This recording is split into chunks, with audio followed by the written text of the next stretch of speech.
Diz assim a palavra do Senhor, Mateus capítulo 5, versos 10, 11 e 12.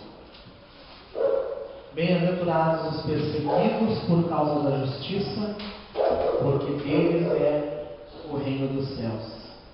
Bem-aventurados sois quando, por minha causa, vos injuriarem e vos perseguirem, e mentindo disserem todo mal contra vós. Regozijai-vos e exultai, porque é grande o vosso galardão nos céus, pois assim perseguiram aos profetas que vieram antes de vós. Vamos orar. Senhor Deus, Pai amado, nós estamos mais uma vez na Tua presença. Aleluia, Jesus. A Ti, Senhor, nessa noite nós damos toda a honra, toda a glória, todo louvor, toda adoração, toda exaltação, Senhor. Aleluia. Porque nós sentimos a Tua presença neste lugar, Senhor. Nós Te glorificamos e Te exaltamos, a Deus, porque Tu estás conosco. Agora, Senhor, que a nossa mente possa estar livre de distrações e de outros pensamentos que não a Tua palavra. Somente a Tua palavra esteja na nossa mente, Senhor. Nos ajuda por esta jornada, Senhor, que vamos empreender por Tua palavra. A nossa capacidade, na verdade, é limitada, Deus, mas o Teu Espírito é que nos faz capazes. Por isso, ó Deus querido, nós Te pedimos em nome de Jesus. Amém. Aleluia. Muito bem, irmãos. Vamos dar prosseguimento então ao nosso estudo da Palavra de Deus. Encerramos esta noite as bem-aventuranças. Nós já falamos que bem-aventurados significa felizes. Bem-aventurado é feliz, alegre, feliz é aquele que tais coisas pratica. Esse é o Sermão do Monte. O Senhor Jesus sentou no monte e as multidões o rodearam, as multidões o cercaram, e ele então passou a ensinar-lhes estas coisas. É o que diz o texto sagrado. Jesus ensinava a multidão. E ele começou o Sermão do Monte, que no Evangelho de Mateus está nos capítulos 5, 6 e 7. Ele começou falando das bem-aventuranças. Felizes os que tais coisas praticam. E nesta noite nós vamos ver estes felizes.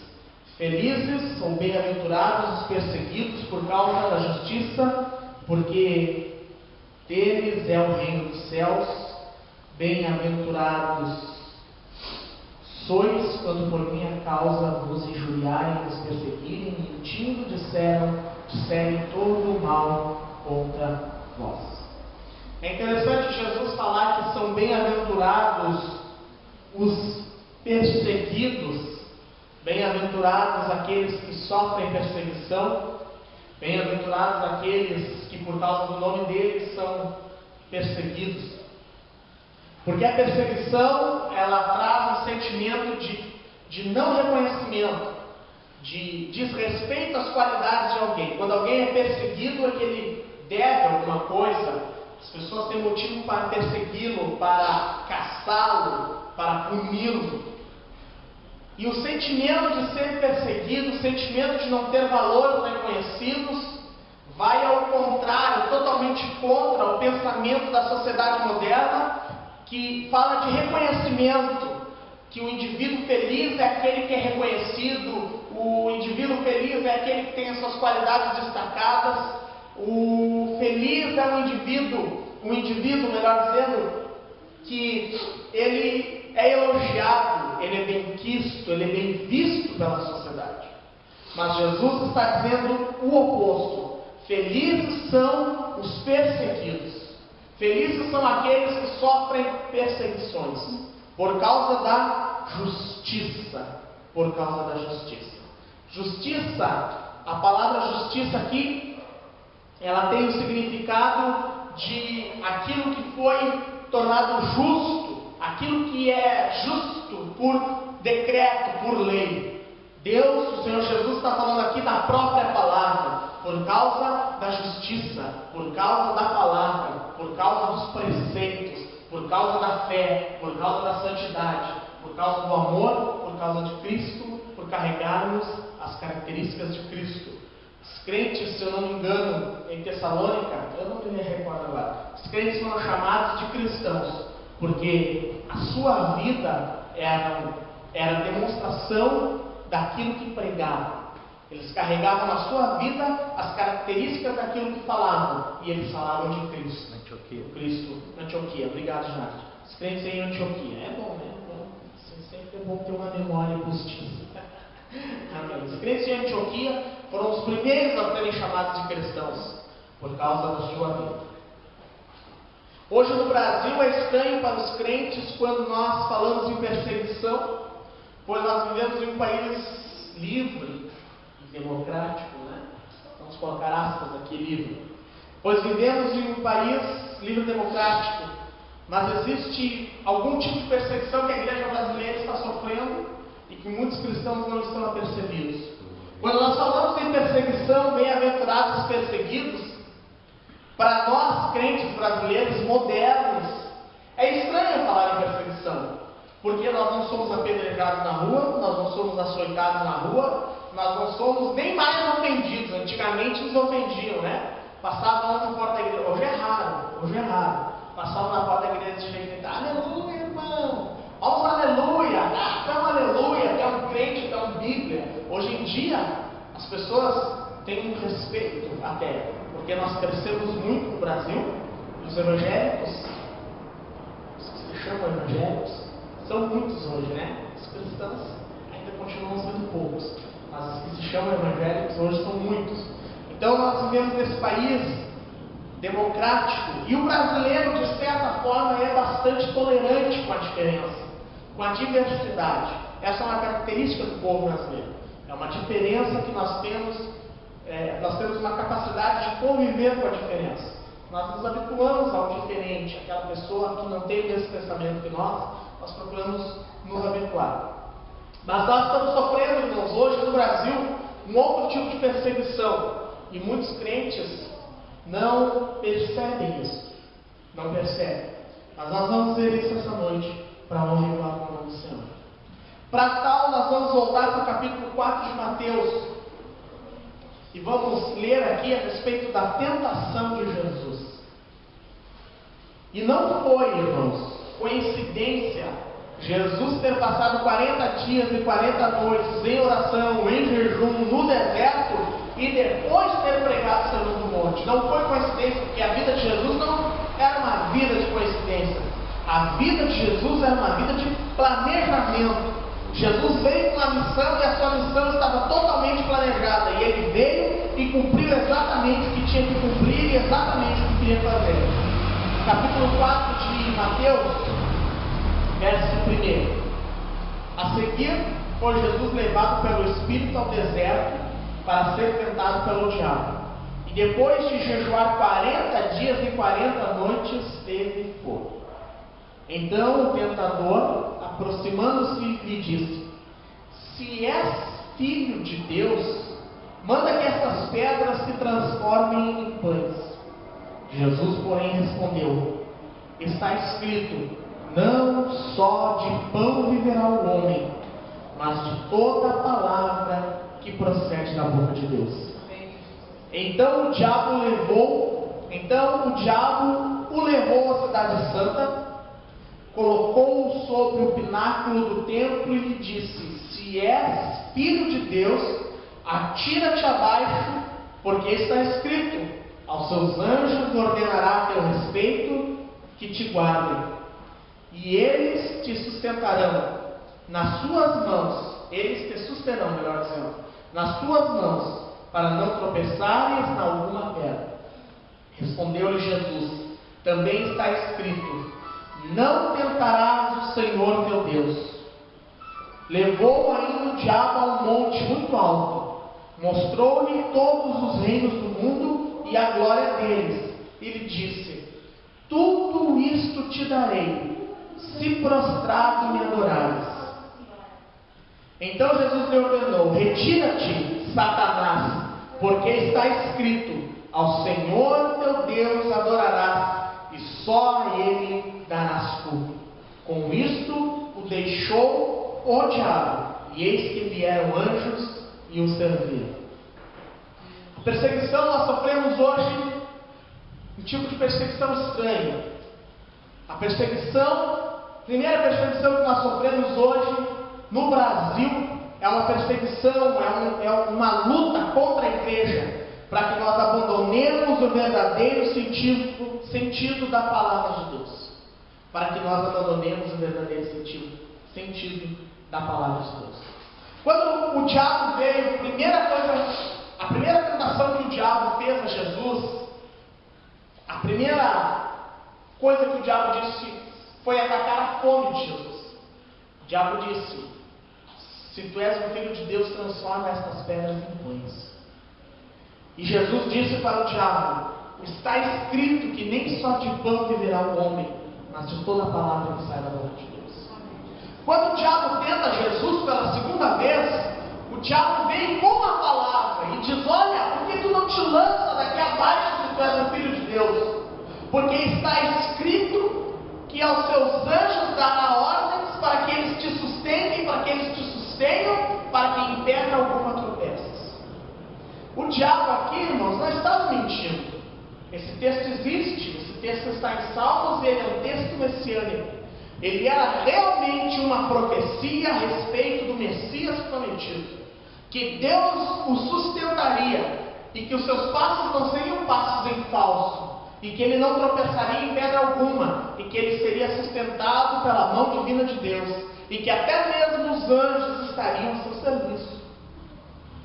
Então o diabo usa a palavra para tentar Jesus. E isso, irmãos, é o que tem acontecido hoje. Isso é o que tem acontecido hoje nos nossos dias, principalmente no Brasil.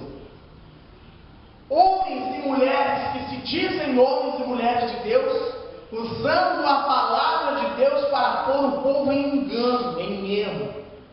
Quando nós ouvimos pastores, líderes, bispos, missionários, apóstolos, marcianos, qualquer vez que só falta dizer que é um marciano da igreja, marciano e outras, eles arranjam nome, um monte de nome, vão botando nome. Quando nós ouvimos esses homens falando coisas como: você tem direitos, você pode, pela palavra de Deus, exigir que Deus faça tal coisa, você pode dizer para Deus, determinar tal coisa, Deus tem que fazer porque está na sua palavra. Eles nada mais, nada menos estão fazendo do que torcendo a palavra de Jesus, deturpando a palavra de Jesus, transformando a palavra de Jesus. Quando nós ouvimos homens dizendo que Jesus não é Deus, e usam vários textos, vários textos isolados da Bíblia para dizer que Jesus não é Deus, o que eles estão fazendo é distorcer a palavra de Deus. Como nós ouvimos agora, igrejas evangélicas só para homossexuais, e usam textos como o da amizade de Davi por Jonatas. Quando Jonatas morreu, Davi fez um cântico lamurioso, vamos dizer assim, fez uma lamúria, e ele lamentou a morte de Jonatas, e ele diz assim: o teu amor me era mais excelente do que o das mulheres. E usam textos como esse, como cavalo de batalha, para dizer que a Bíblia aprova a homossexualidade, e que a homossexualidade não é mais pecado. Nós sofremos esse tipo de perseguição a cada dia. Quando nós entramos em um debate com determinadas pessoas a respeito da Bíblia, e eles nos dizem: mas não é bem assim, eu acho que não é bem assim. As pessoas não querem que a Bíblia fale o que ela está falando, as pessoas querem que a Bíblia fale o que elas querem ouvir e o que elas querem ouvir, e o que elas precisam ouvir. Aliás, o que elas precisam ouvir elas não querem, elas querem que a Bíblia fale o que elas querem ouvir, o que elas gostariam que a Bíblia estivesse dizendo. Vocês querem ver só 2 Pedro, capítulo 13, versículo 15. E isso não é um problema só da nossa igreja, da igreja moderna, da igreja contemporânea. Esse problema já existia na igreja no tempo dos apóstolos. Sempre houve homens que quiseram torcer a mensagem da palavra de Deus. Segunda Epístola de Pedro, capítulo 13, versículo 15. Glorificado e exaltado é o nome do Senhor. irmãos encontraram? E tende por salvação a longanimidade de nosso Senhor, como igualmente o nosso amado irmão Paulo vos escreveu, segundo a sabedoria que lhe foi dada. Ao falar acerca destes assuntos, como de fato costuma fazer em todas as suas epístolas, nas quais há certas coisas difíceis de entender, que os ignorantes e instáveis deturpam, como também deturpam as demais escrituras, para a própria destruição deles. As escrituras que o apóstolo está falando aqui, o apóstolo Pedro está falando, são os textos sagrados do Velho Testamento. Porque os apóstolos trabalhavam com o Velho Testamento na sua pregação. Eles não tinham ainda o Novo Testamento, eles estavam sendo os escritores do Novo Testamento. O apóstolo Paulo não abria nas igrejas uma de suas epístolas e pregava aquelas coisas. Aquelas coisas que o apóstolo Paulo escreveu, por exemplo, ele não abria os seus rolos e lia a sua própria palavra e pregava. Não, ele pregava aqueles ensinos como recebendo do Senhor, baseado em a lei moral contida em toda a velha aliança e na revelação do Messias que estava na velha aliança. Então, homens entravam nas igrejas e queriam deturpar a doutrina de Cristo, puxando as igrejas para a velha aliança, para preceitos judaicos. E o apóstolo Pedro disse: olha, esses homens deturpam as epístolas que Paulo está escrevendo, escrevem e deturpam também as demais escrituras. E hoje é o que nós vemos.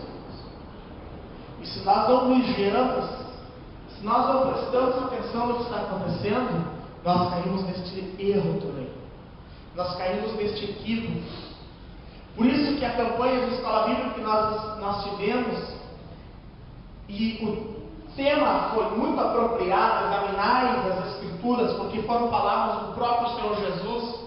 Jesus estava instigando, como posso dizer assim, ele estava instigando, me fugiu a palavra agora, desafiando os seus ouvintes a examinarem as profecias sobre o Messias que estavam contidas no Velho Testamento, para que eles vissem que tudo o que ele estava fazendo, e que toda a sua vida, e que todo o seu proceder, e que toda a sua forma de agir na terra era conforme as profecias a respeito do Messias, e que a própria Escritura testificava de Jesus. O problema é que muitas vezes nós queremos saber se determinada coisa é divina ou não é divina com a força do nosso intelecto, ou com uma espiritualidade assim, radar, assim. Os crentes querem ter um radar e identificar quando uma palavra é divina ou não. Nós temos aqui um feltro, nós temos aqui um filtro, nós temos aqui uma medida, nós temos aqui um metro, uma trena. É a palavra de Deus. Se não estiver em conformidade com a palavra de Deus, irmãos, nós podemos rejeitar sem nenhum pesar em nosso coração. Os irmãos estão entendendo? Eles estão tão quietinhos. Então nós sofremos esse tipo de perseguição todo dia, no serviço, no convívio com ímpios, muitas vezes no convívio com cristãos que não têm discernimento bíblico. E eles querem nos empurrar o seu pensamento a respeito das Escrituras, quando na verdade a Bíblia por si mesma se interpreta. A própria Bíblia, ela interpreta a Bíblia. A própria Bíblia esclarece a Bíblia. O Novo Testamento, ele é totalmente explicado. A ação, a obra de Jesus, a vida de Jesus é totalmente explicado pelas promessas que estão contidas na velha aliança a respeito de Jesus. Bendito e louvado é o nome do Senhor. Aleluia.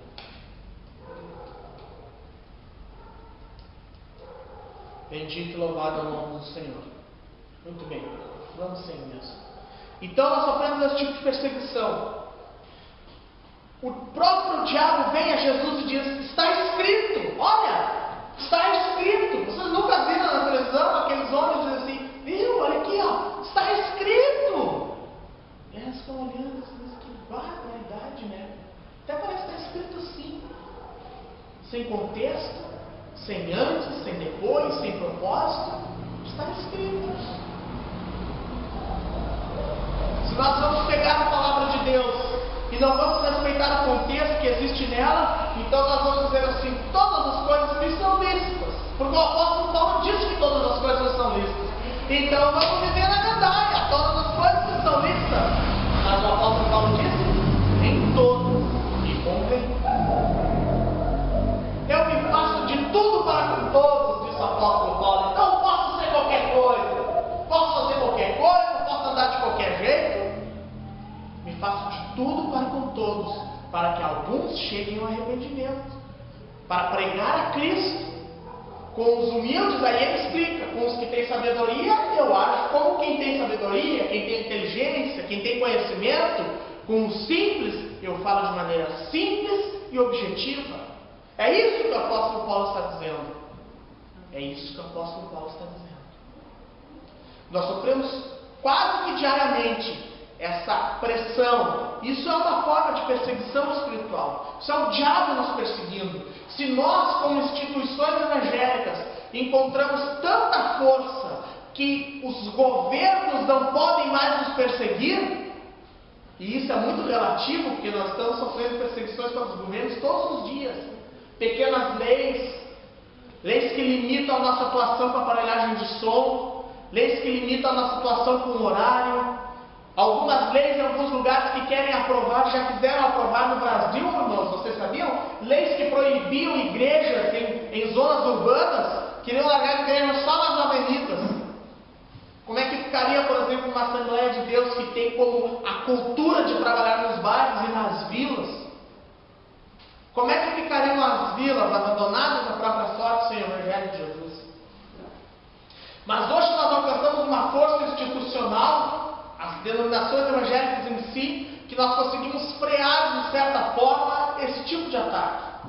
Mas o diabo continua nos perseguindo. E o diabo continua nos atacando. E o apóstolo João diz que o mundo nos odeia. O mundo vos odeia, diz o apóstolo João. Então nós não podemos nos iludir. Se nos respeita, porque é politicamente correto respeitar todas as religiões, não vamos nos iludir, irmãos. O que está no mundo, o mundo jaz no maligno, e o mundo, o sistema que jaz no maligno, o sistema que é governado pelo diabo, ele nos odeia.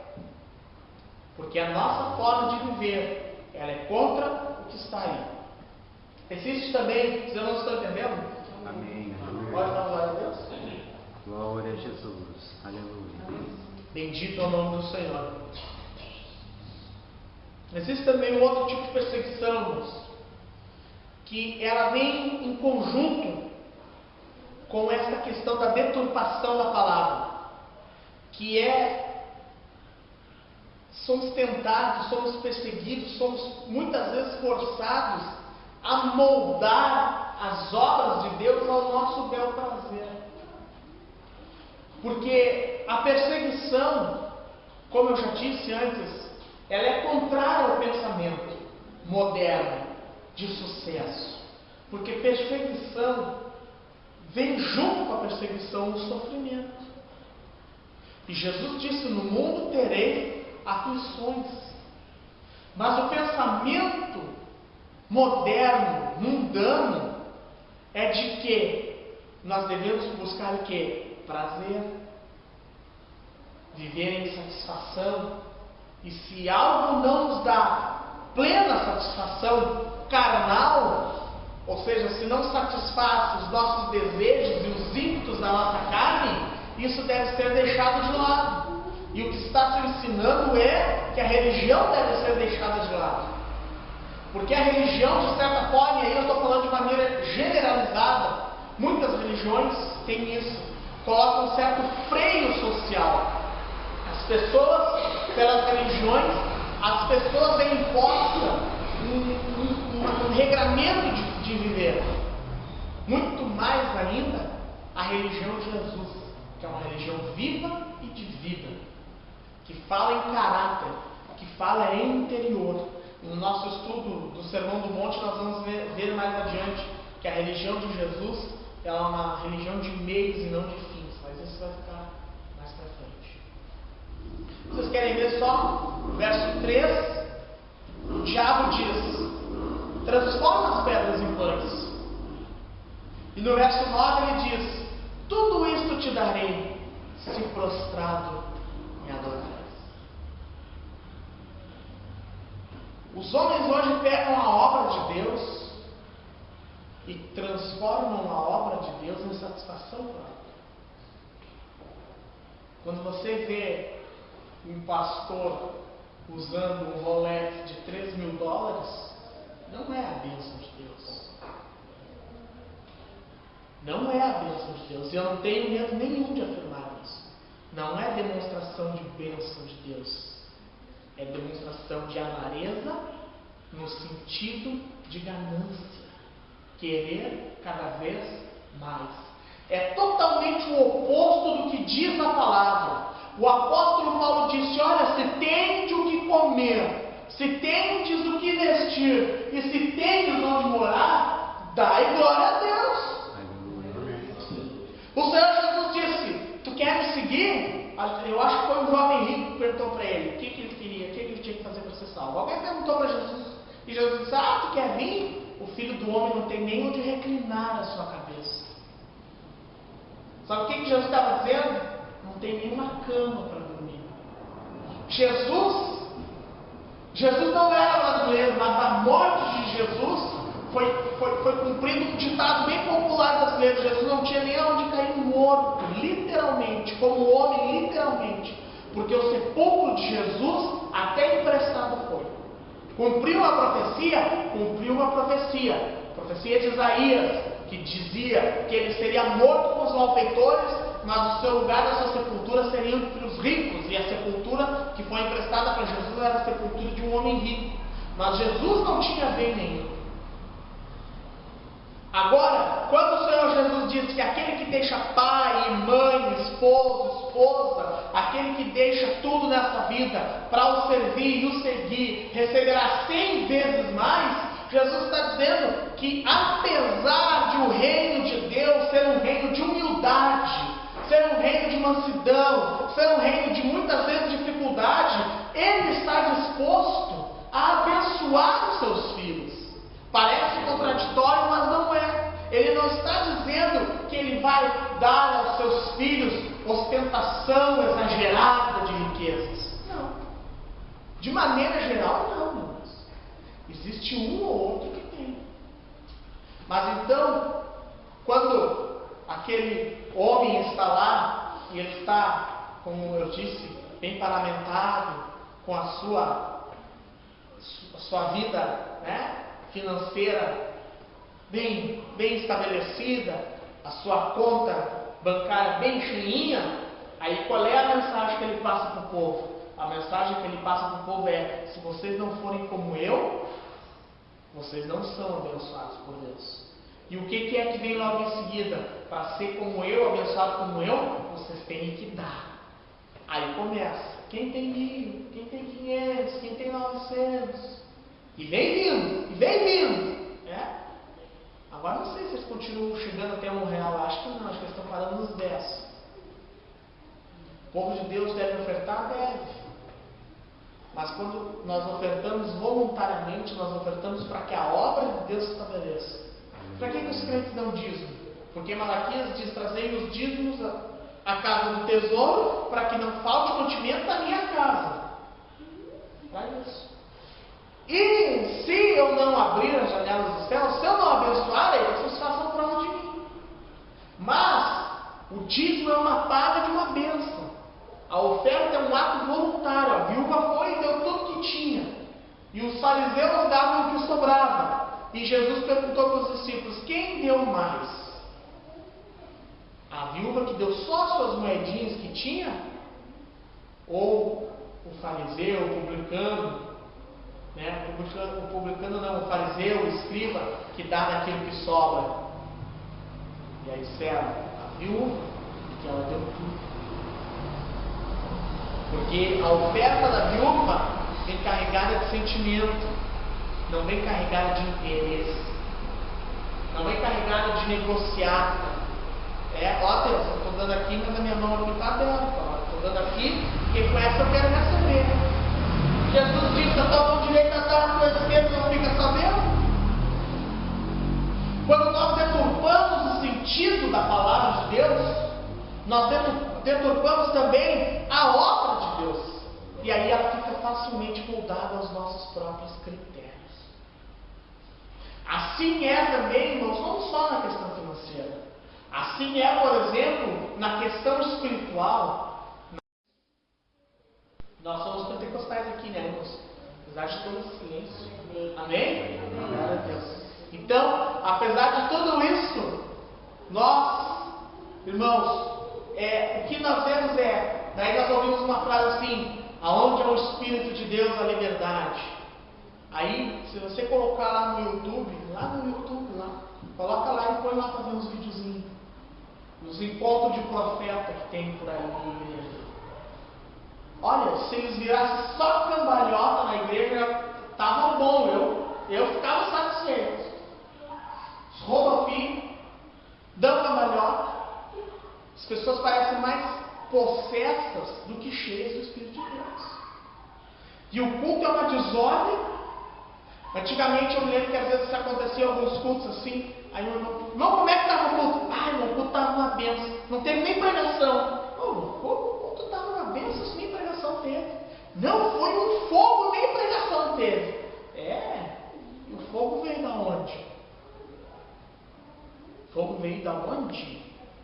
Se nem palavra de Deus teve. Uma vez ou outra, irmãos, acontece extraordinariamente de o Espírito de Deus fazer uma obra dessas. Eu vivenciei uma situação como essa. Pastor Humberto Schmidt, ali na Associação de Moradores da Costa Silva, quando a congregação era associação ainda. Ele pregou na primeira noite, na sexta, era uma campanha. No sábado ele disse: olha, irmãos, eu vinha vindo para cá e Deus me disse para fazer uma coisa que vocês vão achar estranho. Hoje eu não vou pregar. E aí o povo ficou olhando para ele. E ele disse assim: eu não vou pregar, mas Deus vai batizar com o Espírito Santo aqui hoje. Quem vai batizar com o Espírito Santo vem para frente. Aí o povo veio para frente. Os jovens. Aí disse assim: quem é batizado com o Espírito Santo, levanta a mão. Então vamos fazer um círculo aqui. Aí fizeram um círculo. Aí ele botou a esposa dele a cantar. Ele entrou no círculo e ele disse: canta aí, vocês orem. E cada um que ele ia botando a mão ia sendo batizado com o Espírito Santo. Cada um que ele ia pondo a mão ia sendo batizado com o Espírito Santo. Mas, irmãos, era uma igreja ensinada. Uma igreja que tinha ensinamento. O pastor Queiroz pastoreava ali. Toda quarta-feira, doutrina bíblica. Então, quando uma igreja tem uma doutrina bíblica, aí o Espírito Santo, irmãos, pode um dia resolver que não há necessidade específica daquela noite de ter pregação. E ele toma a igreja e o povo se alegra, e a batismo do Espírito Santo, e a cura divina. Glória a Deus. Mas agora, quando a manifestação vira o centro, o foco principal do culto, está acontecendo uma deturpação da palavra. E uma deturpação da obra de Deus. Então as pessoas vêm carregadas das suas angústias para a igreja, gritam, choram, esperneam, se movimentam de tal forma e depois se dizem, saem do culto assim: eu saí tão leve, saí aliviado. Claro, gritou, foi tão condenado. Eu me lembro que uma época houve muito difícil na minha vida, em que eu dizia assim: a minha vontade é ir para o meio da floresta, gritar. E é verdade, vai dizer que não é assim, mas às vezes a gente não está dando uns urros, uns berros, às vezes tira aquela coisa.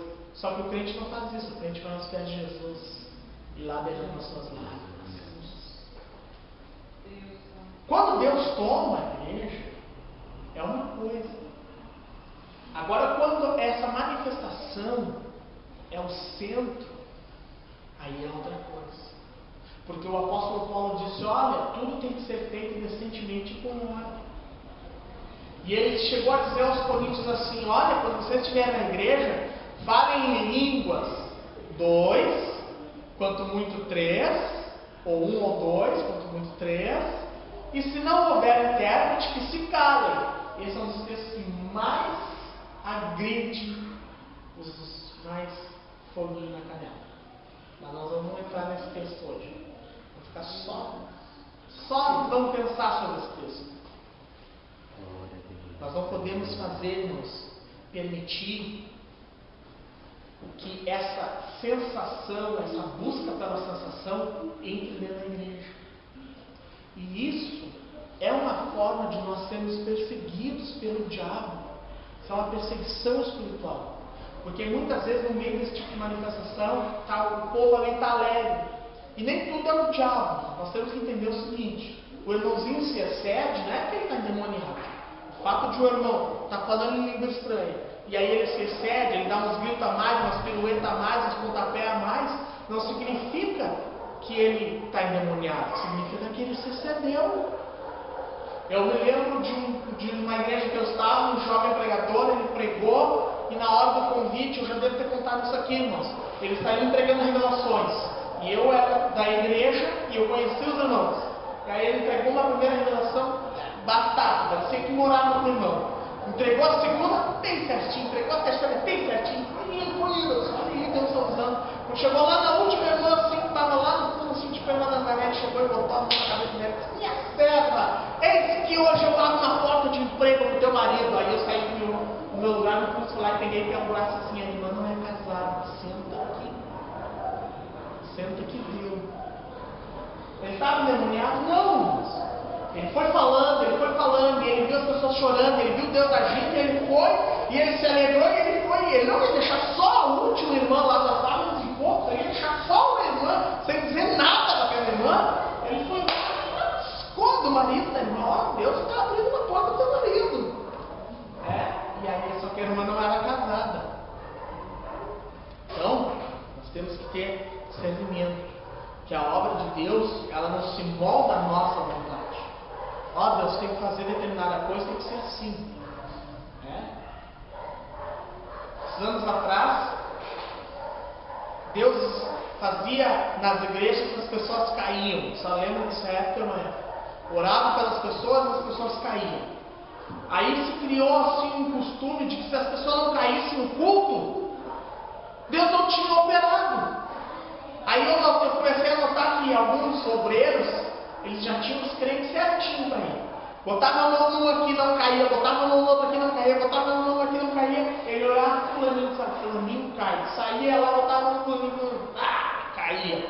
Aí uns outros lá, caiu, né? Aí quando vinha, botava a mão, ia caindo. Irmãos, e a gente não pode pensar que esse tipo de coisa não acontece. De os crentes fazerem determinadas coisas por causa de outros.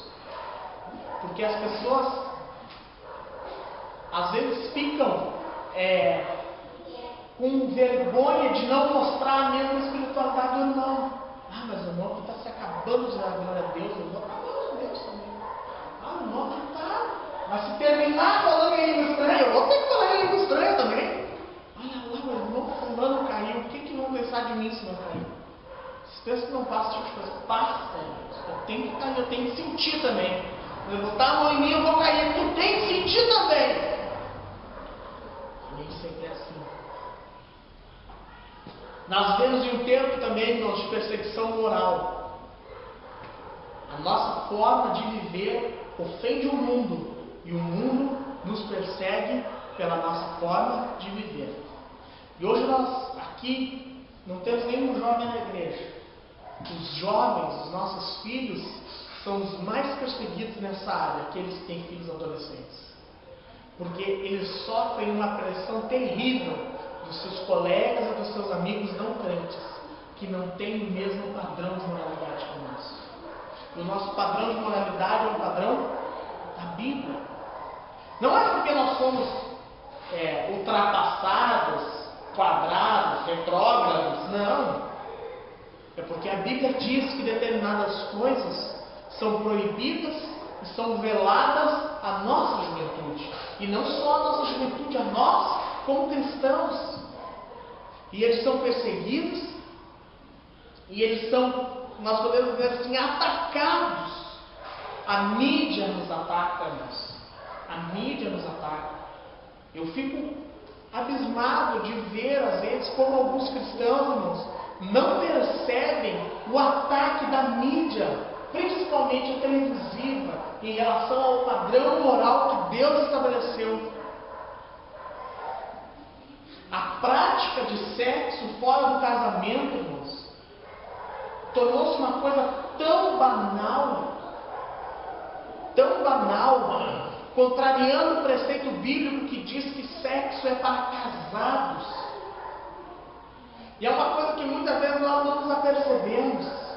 Há pouco tempo, um ano e pouco atrás, havia uma novela aí, irmãos, que um casal de adolescentes, acho que em torno dos 17, 15 anos, alguém vai me encher, o irmão Diego conhece todas as novelas, né? Conheço mesmo. Eu conto os capítulos, lembro aquele jornal que conta todos os capítulos adiantados, eu leio todos os capítulos. E aí havia aqueles dois adolescentes, eles eram namorados, e aí o rapaz passava noites na casa dela, e ela passava noites na casa dele, e os pais consentiam, e a mensagem que a novela passava era: não, os pais não podem impedir ou ir contra. O que os pais têm que fazer é conversar. Hoje é muita conversa, né? Conversar, tem que ter uma conversa franca. Realmente, irmão, tem que ter uma conversa franca e aberta. É algo que nenhum pai cristão, se o filho cometer um desatino desse, vai abrir a porta e dizer: vai, né? Dar um pé no filho, vai mandar o filho. Não vai. Mas quando sentar para conversar, vai dizer: meu filho, olha, isso que tu está fazendo é errado, e Deus não se agrada, e isso vai ter consequências para a tua vida, porque Deus não se agrada. O maior problema que nós enfrentamos hoje dentro da igreja evangélica é o tal do ficar com os nossos filhos.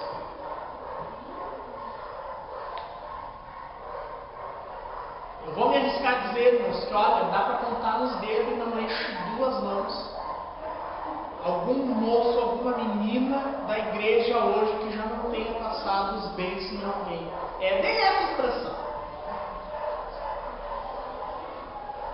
Às vezes nós estamos meio cegos, dentro do nosso próprio lar, no nosso próprio procedimento diário.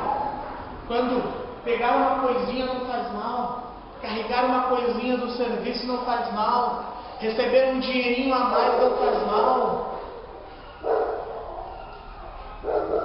Uma perseguição moral, uma perseguição contra os padrões divinos. E agora nós estamos sendo aí, irmãos, assolados por essa praga da PL 122.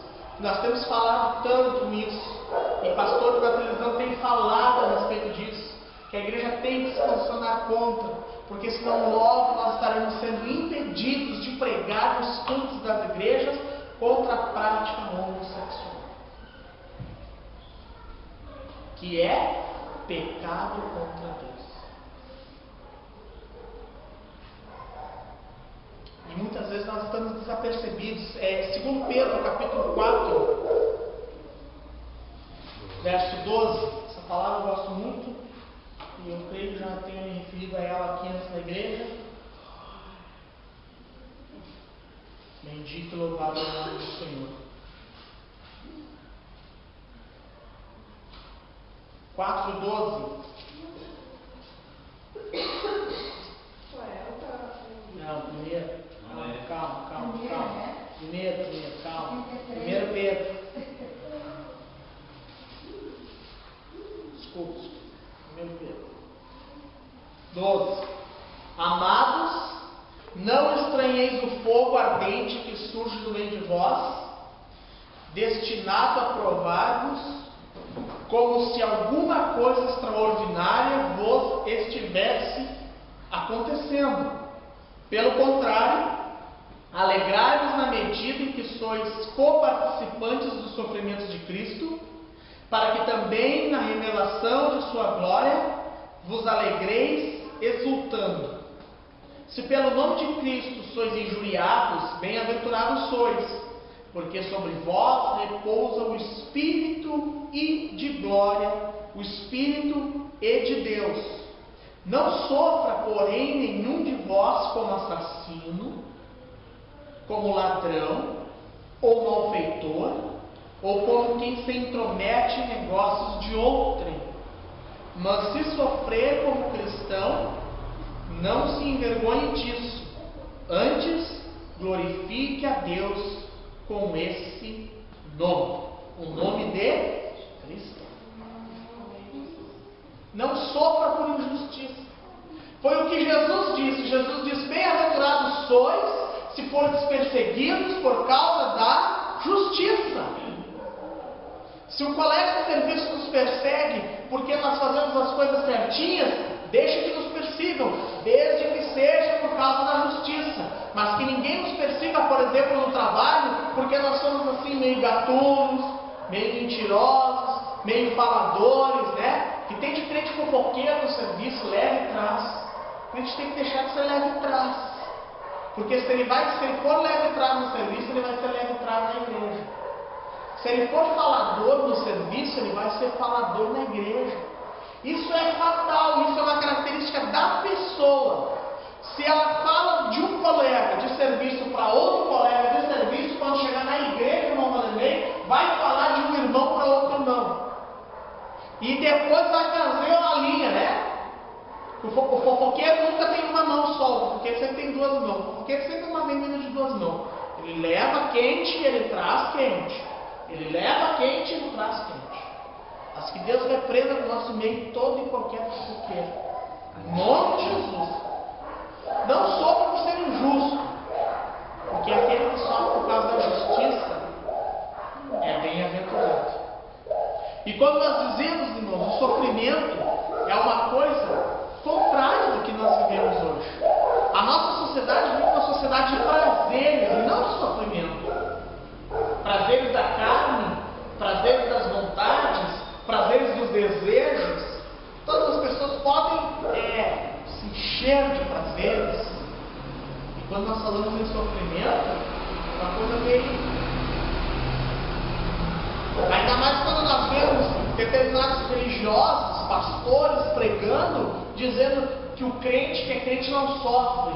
Que conversa do diabo é essa? Essa conversa é para derrubar as pessoas, porque se Jesus disse: no mundo tereis aflições, mas quando tiveres aflições, tem de bom ânimo. Quando o crente passa por aflição, com essa mentalidade de que ele não vai passar por nenhuma aflição, aí ele fica em crise, aí ele quer abandonar a fé, aí ele quer descrer em Deus. Nós temos que fugir e resistir a essa perseguição moral. Nós temos que manter a nossa vida conforme a Bíblia Sagrada, conforme a palavra de Deus. 2 Timóteo, capítulo 13, versículo 1. Bendito e louvado é o nome do Senhor. Aleluia. Esse texto de 2 Timóteo é um dos retratos mais vívidos, mais claros, mais objetivos de como seriam os homens, seres humanos dos últimos dias.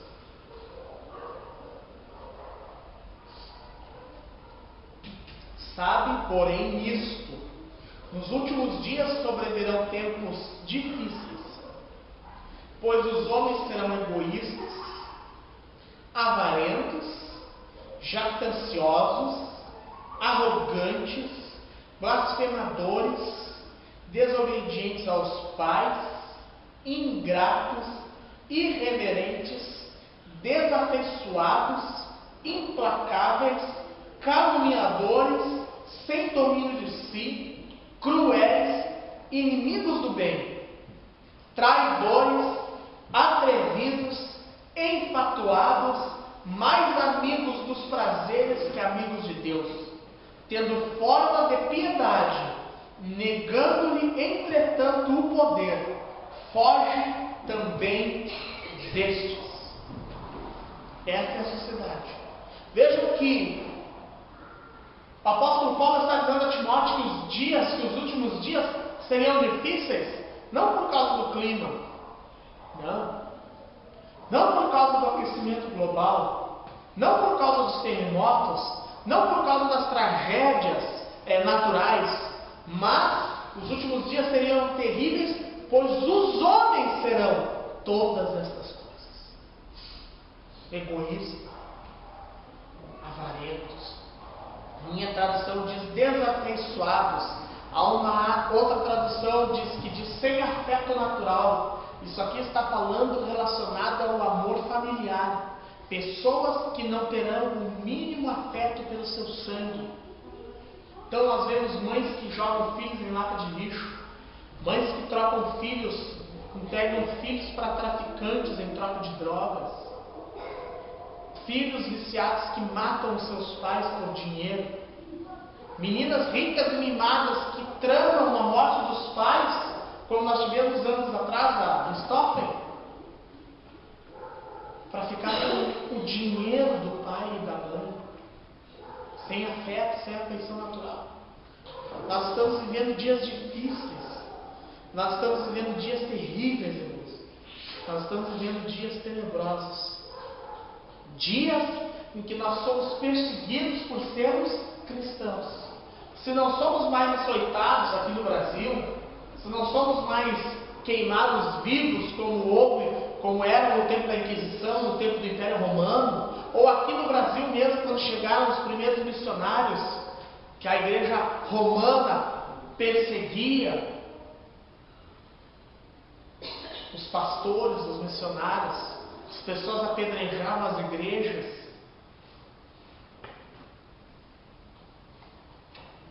Se não passamos por esse tipo de coisa, irmãos, nós passamos por essa perseguição que é muito mais sutil, em compensação, é muito mais feroz, porque ela trata diretamente com a nossa alma.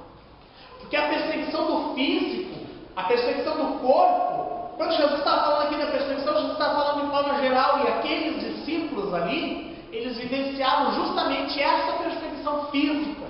Foram dispersados pelo mundo, foram perseguidos, foram mortos. Tiago foi morto ao fio da espada, Pedro foi crucificado de cabeça para baixo. A tradição diz que João foi atirado em um tonel de óleo fervente, e outros apóstolos todos morreram de forma cruel e sangrenta. Se eu não me engano, foi André que foi empalado. Sabe o que é empalado? Empalado, eu vou dizer para vocês procurar no dicionário o que é empalado. É uma coisa terrível ser empalado. Isso sofreram os crentes. Nós não sofremos esse tipo de perseguição, e às vezes levamos o cristianismo meia boca. Carta do apóstolo Paulo aos Coríntios, 1 Coríntios, capítulo 5. Vamos ler esse texto e vamos encerrar a nossa aula. Capítulo 5, versículo 6.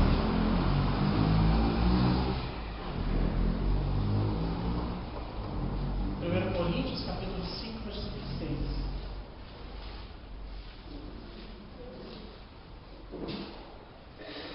Não é boa a vossa jactância. Não sabeis que um pouco de fermento leveda a massa toda?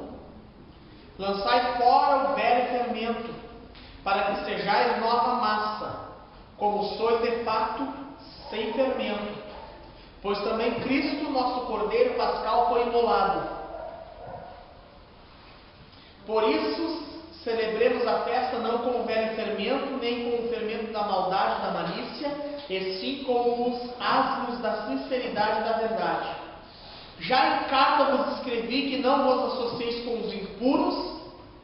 Refiro-me com isto não propriamente aos impuros deste mundo, ou aos avarentos, ou roubadores, ou idólatras, pois neste caso terias de sair do mundo.